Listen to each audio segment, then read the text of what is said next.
రాష్ట్ర వ్యాప్తంగా ఎండలు మండిపోతున్నాయి. నిన్న మొన్నటితో పోలిస్తే ఇంకా ఎండల తీవ్రత పెరగచ్చు అంటున్నారు వాతావరణ శాఖ అధికారులు. మనతో పాటుగా వాతావరణ శాఖ అధికారి ధర్మరాజు ఉన్నారు. సార్, ప్రధానంగా ఈ ఎండల పెరుగుదల గల కారణం ఏమంటే ఏం చెప్తారు? ముఖ్యంగా గత 2, 3 రోజులుగా కూడా హెచ్చుతగ్గులు ఎండ తీవ్రతలో హెచ్చుతగ్గులు ఉన్నప్పటికీ కూడా ఉత్తర తెలంగాణ భాగాల్లో ఎండ తీవ్రత అనేది క్రమేపీ పెరుగుదల అనేది కనిపిస్తుంది. ఆదిలాబాద్‌లో గనక చూసుకున్నట్లయితే గత 2 రోజులుగా 45 డిగ్రీల వరకు కూడా కొనసాగగా ఈరోజు కూడా సుమారు 44.3 డిగ్రీల వరకు కూడా ఉష్ణ తీవ్రత అనేది కొనసాగుతుంది. దిగువ స్థాయిలో వీచేటువంటి గాలులు ఏవైతే ఉన్నాయో అవి కాస్త ఈ ఎండ పెరుగుదలకు కారణమనే చెప్పొచ్చు. ముఖ్యంగా చూసుకున్నట్లయితే ప్రస్తుతం వాయువ్య దిశ గాలులు అనేవి దిగువ స్థాయిలో వీస్తుండడం వల్ల ఎక్కువగా ఉత్తరాది తెలంగాణ జిల్లాల్లో ఎక్కువగా ఎండ తీవ్రత పెరిగే అవకాశం కూడా కనిపిస్తుంది. ఇటు చూసుకున్నట్లయితే ఆదిలాబాద్, నిజామాబాద్‌తో పాటు మెదక్ జిల్లాల్లో కూడా ఎండ తీవ్రత అనేది క్రమేపీ పెరుగుతుంది. ఇంకా చూసుకున్నట్లయితే ఉమ్మడి మహబూబ్‌నగర్ జిల్లాల్లో కూడా ఎండ తీవ్రత పెరిగే అవకాశం కూడా కనిపిస్తుంది. వేడి గాలులు ఎక్కువగా కనబడతా ఉన్నాయి. దానికి గల కారణం ఏంటి?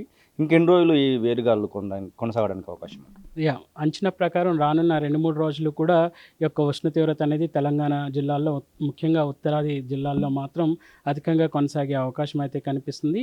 ఈ యొక్క పెరుగుదల అనేది ఇప్పటికే చూసుకున్నట్లయితే వాయువ్య దిశ నుంచి వచ్చేటువంటి గాలులు అనేవి పొడిబారినటువంటి వాతావరణం కూడా ఉండడం వల్ల ఎక్కువగా ఇటు ఎండ వేడి వాతావరణంతో పాటు వడగాల్పుల తీవ్రత కూడా అధికంగా కొనసాగే అవకాశం అయితే కనిపిస్తుంది. రానున్న 19వ తారీఖు నుంచి 21వ తారీఖు వరకు కూడా ఈ యొక్క పెరుగుతున్నటువంటి ఎండ తీవ్రతను బట్టి ఇప్పటికే ఈ యొక్క వడగాల్పులకు తీవ్రతకు సంబంధించి హెచ్చరికలు కూడా జారీ చేయడం జరిగింది. ప్రధానంగా ఈ మ్యాప్‌లో చూసినట్టు ఉంటే రెడ్ అలర్ట్ కానివ్వండి, గ్రీన్ అలర్ట్, యెల్లో అలర్ట్, మీరు ఇచ్చినటువంటి అలర్ట్స్ గురించి చెప్పాలనుకుంటే? ముఖ్యంగా చూసుకున్నట్లయితే ఒక విధంగా ఇటు ఉత్తర తెలంగాణ జిల్లాలో ఉన్నటువంటి ఆదిలాబాద్ కానీ, కొమరంభీం, ఆసిఫాబాద్ కానీ, ఇంకా చూసుకున్నట్లయితే నిర్మల్, ఇంకా జగిత్యాల ఈ యొక్క జిల్లాల్లోనే మనకి ఎండవేడి వాతావరణం అనేది కనిపిస్తుంది. అంచనా ప్రకారం ఇక్కడ 45 డిగ్రీల నుంచి పైపెచ్చుగా వచ్చే ఉష్ణ తీవ్రత నమోదయ్యే అవకాశం అయితే కనిపిస్తుంది. ఇంకా చూసుకున్నట్లయితే 20 తారీఖు కల్లా కూడా ఇటు కొమరంభీం, ఆసిఫాబాద్‌తో పాటు ఇంకా మంచిర్యాల్, ఇంకా చూసుకున్నట్లయితే పెద్దపల్లి, నల్గొండ, ఖమ్మం ఈ యొక్క జిల్లాలకు కూడా ఎండ తీవ్రత అనేది కొనసాగే అవకాశం అయితే కనిపిస్తుంది. ఇట్లాంటి వాతావరణ పరిస్థితులు ఈ నెల 21వ తారీఖు వరకు కూడా కొనసాగి అక్కడక్కడ కూడా తేలికపాటి సాయంత్రం సమయంలో ఈ ఎండ తీవ్రతకు సంబంధించి మనకి కుములోనింబస్ మేఘాలు అనేవి ఏర్పడడం వల్ల తేలికపాటి జల్లులు కూడా వచ్చే అవకాశం కనిపిస్తుంది. ప్రధానంగా రైతులు ఇప్పుడు ప్రధానంగా వారు పండించినటువంటి పంటను కోసుకునేటువంటి సమయం, అమ్ముకునేటువంటి సమయం కూడా రైతులకు ఏమైనా ఈ ప్రభుత్వం తరపు నుంచి ఆదేశాలు ఇప్పించారా? ఎందుకంటే మీరు రెడ్ అలర్ట్ జారీ చేసినటువంటి సందర్భం చూస్తూ ఉన్నాను. ఒక విధంగా చూసుకున్నట్లయితే మనం జారీ చేసినటువంటి వాతావరణ హెచ్చరికలు, సూచనలు అనేవి ఎప్పటికప్పుడు ఆయా నివేదిక పత్రాలన్నీ కూడా ఇటు ప్రభుత్వం వారికి, ఆయా శాఖల వారికి కూడా పంపించడం అనేది జరుగుతూ ఉంటుంది. సో ఒక విధంగా ఈ పంపించడం వల్ల తగినన్ని జాగ్రత్తలు కూడా తీసుకుంటూ ఉంటారు. ఎండ వేడి వాతావరణం పెరుగుతున్న నేపథ్యంలో మాత్రం ఇటు పిల్లలు కానీ, పెద్దలు కానీ తగినన్ని జాగ్రత్తలు అనేవి తీసుకుంటూ ఉండాలి. ముఖ్యంగా ఎండవేడిమి అనేది సుమారు 11 ప్రాంతం నుంచి 4 గంటల ప్రాంతం వరకు కూడా ఎండ తీవ్రత అనేది కొనసాగుతుంటుండగా ఈ సమయంలో మాత్రం ఎక్కువగా బయట ఆడుకోవడం కానీ, అవుట్డోర్ యాక్టివిటీస్ కానీ, శ్రమతో కూడినటువంటి శారీరక పనులు కానీ చేయకూడదు. అలాగే చూసుకున్నట్టయితే ఇటు రైతులు కూడా చూసుకుంటే వ్యవసాయ పనులు అనేవి సుమారు 8:30 ప్రాంతం నుంచి 11:30 ప్రాంతం వరకు కూడా అనువైన సమయం కాబట్టి ఆ సమయంలో తీసుకొని స్వల్ప విరామం అనేది తదుపరి ఇచ్చి ఎప్పుడైతే కొంచెం ఎండ తీవ్రత తగ్గుతుందో ఆ సమయంలో వారి వ్యవసాయ పనులు అనేవి చేసుకుంటూ ఉండాలి. అలాగే చూసుకున్నట్లయితే సాయంత్రం సమయంలో మనకి ఈ యొక్క వేసవిలో ఈదురుగాలుల ప్రభావం కూడా ఎక్కువగా ఉంటుంది కాబట్టి ఈ సమయంలో రానున్న 3 రోజులు కూడా ఈదురుగాలుల ప్రభావం కూడా రాష్ట్రం మీద ఎక్కువగా కనిపిస్తుంది.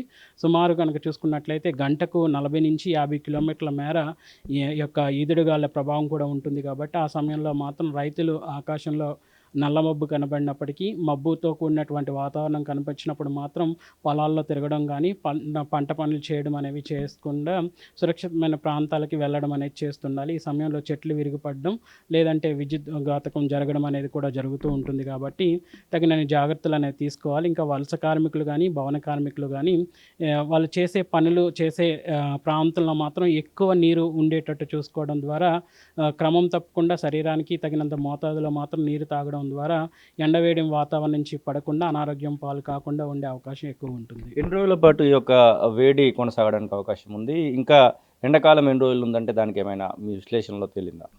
ముఖ్యంగా చూసుకున్నట్లయితే సర్వసాధారణంగా ఎండాకాలం అనగానే ఇటు మార్చ్ నుంచి ఏప్రిల్ మే వరకు కూడా కొనసాగుతుందని చెప్పాలి.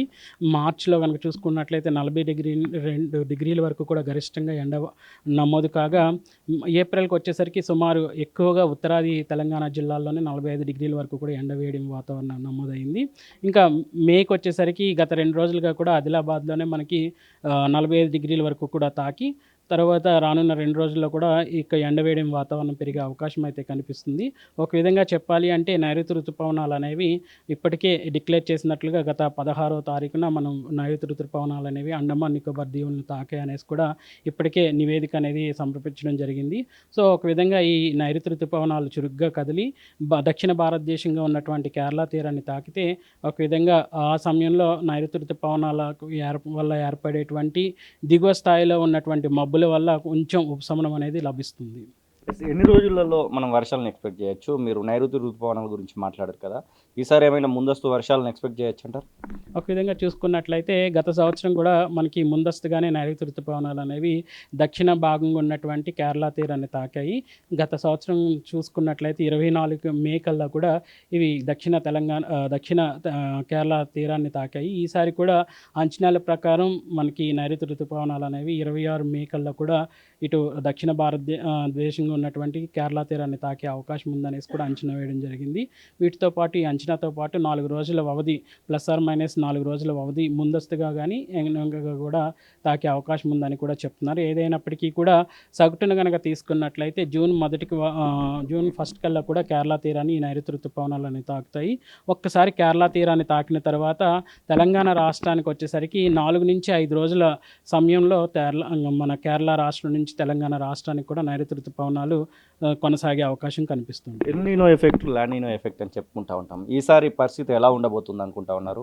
వర్షాలకు సంబంధించి ఎట్లాంటి సిచ్యువేషన్ ఉండబోతుంది? ప్రస్తుతం కనుక చూసుకున్నట్లయితే వాతావరణంలో స్పష్టంగా కనిపిస్తుంది ఎలినో కండిషన్స్ అనేవి బలపడుతున్నాయి అనేసి. ఎప్పుడైతే సముద్రం మట్టం మీద ఉన్నటువంటి జలాల యొక్క ఉష్ణ తీవ్రత అనేది పెరుగుతూ వెళ్తుందో, అప్పుడు ఈ యొక్క ఎలినో కండిషన్స్ అనేవి ఇంకా మరింత బలాన్ని పుంజుకునే అవకాశం అయితే కనిపిస్తుంది. ప్రస్తుతం కనుక చూసుకున్నట్లయితే ఈ యొక్క ఎలినో కండిషన్స్ 1 డిగ్రీకి దగ్గరగా ఈ యొక్క సముద్ర జలాల మీద ఉన్నటువంటి ఉష్ణ తీవ్రత అనేది దగ్గరగా కొనసాగుతుంది. ఎప్పుడైతే మనకి ఇది 2 డిగ్రీల నుంచి 2.5 డిగ్రీల వరకు కొనసాగుతుందో, అప్పుడు దీని యొక్క ప్రభావం తీవ్రతంగా ఉండే అవకాశం అయితే కనిపిస్తుంది. ఏదైనప్పటికీ కూడా మనం గత నెల ఏప్రిల్ 13న జారీ చేసినటువంటి నివేదిక ప్రకారం ఈ సంవత్సరం ఎలినో కండిషన్స్ కొనసాగినప్పటికీ కూడా ఇవి నైరుతి ఋతుపవనాల మీద మొదటి భాగం మీద పడినప్పటికీ కూడా రెండో భాగంలో అనగా జూన్ చివరి వారంలో మనకి హిందూ మహాసముద్రంలో ఏర్పడేటువంటి ఐఓడి కండిషన్స్ పాజిటివ్ వల్ల ఒక విధంగా నైరుతి ఋతుపవనాలు సాధారణంగానే కొనసాగి సాధారణ వర్షపాతం అనేది నమోదయ్యే అవకాశం అయితే కనిపిస్తుంది. ఒక విధంగా భారతదేశం మొత్తం వర్షపాతం కనుక తీసుకున్నట్లయితే 87 సెంటీమీటర్లు కాగా, ఈ సంవత్సరం 87 సెంటీమీటర్లకు దగ్గరగా వచ్చే అవకాశం అయితే, వర్షం కొంచెం తగ్గినప్పటికీ కూడా సగటుకు దగ్గరగా వచ్చే అవకాశం అయితే కనిపిస్తుంది. ఇంకా తెలంగాణ రాష్ట్రానికి వచ్చేసరికి ఇటు ఉత్తర భాగాల్లో మాత్రం ఈ ఎలినో యొక్క ప్రభావం అనేది ఎక్కువగా కనిపిస్తూ ఉంది. ఇప్పటికే ప్రభుత్వం వారు ఆయా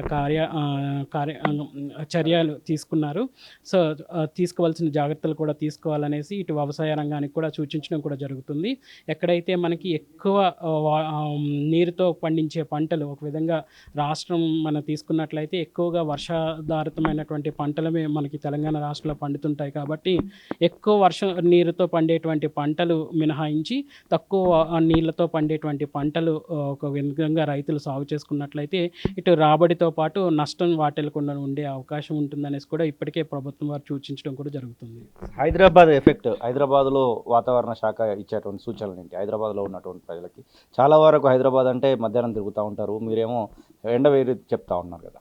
ఒక విధంగా చూసుకున్నట్లయితే సిటీలో కూడా గత 2 రోజులుగా కూడా చూసుకున్నట్లయితే సిటీలో 39.1 డిగ్రీ వరకు కూడా ఉష్ణ తీవ్రత అనేది కొనసాగుతుంది.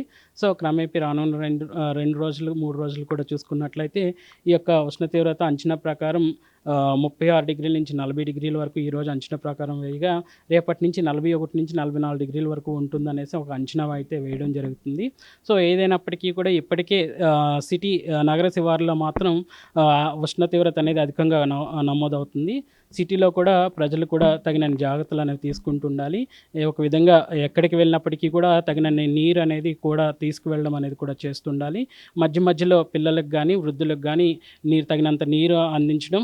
అలాగే చూసుకున్నట్లయితే వేసుకునే దుస్తులు కూడా కొంచెం ముదురు రంగు దుస్తులు కాకుండా కొంచెం తెల్లటి దుస్తులు, కాటన్ దుస్తులు అనేవి శరీరానికి వసులుగా ఉండే దుస్తులు ధరించడం అనేది కూడా సూచించడం అనేది జరుగుతుంది.